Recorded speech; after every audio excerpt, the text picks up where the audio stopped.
there. Today we are going to make a barbecue all ready for summer. So what you're going to need an 8-inch cake that's 3 layers high, 2 layers of filling.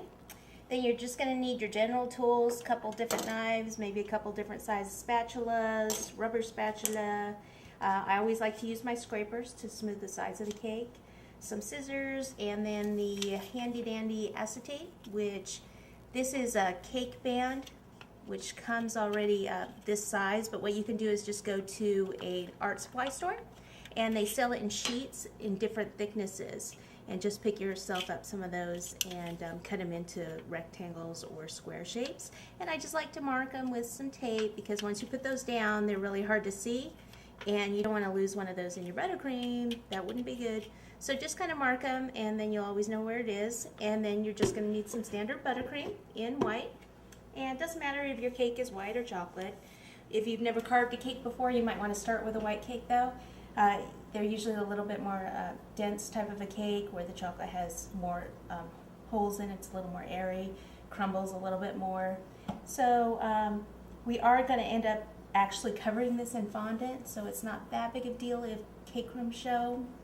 But like I said, white cake's a little bit easier. So what we want to do, this is going to be one of those round type barbecues, and it's going to have a lid, but the lid is actually going to be made out of chocolate, so we don't need a cake for that, and that's something I'll show later in the video. Right now what we want to do is just kind of carve in at the bottom. This is going to be where the grill is. Just take one of your knives, a serrated knife like this, works really well. This one's pretty sharp.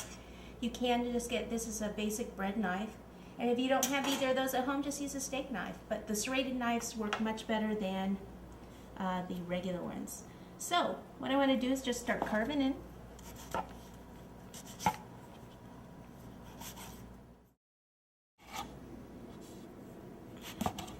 Okay, so you just want to keep carving in there a bit. And a good thing to remember, if you have filling in your cake, this one just has buttercream in it, but if you have filling in there, especially if it's something really soft like a custard, what you might want to do is actually pipe your dam a little bit thicker, like maybe 2 rows of buttercream, and then put your filling in. It's just going to make your cake a little bit more sturdy. What you want to do is just go around one more time, just kind of smooth it out, get off the little rough spots.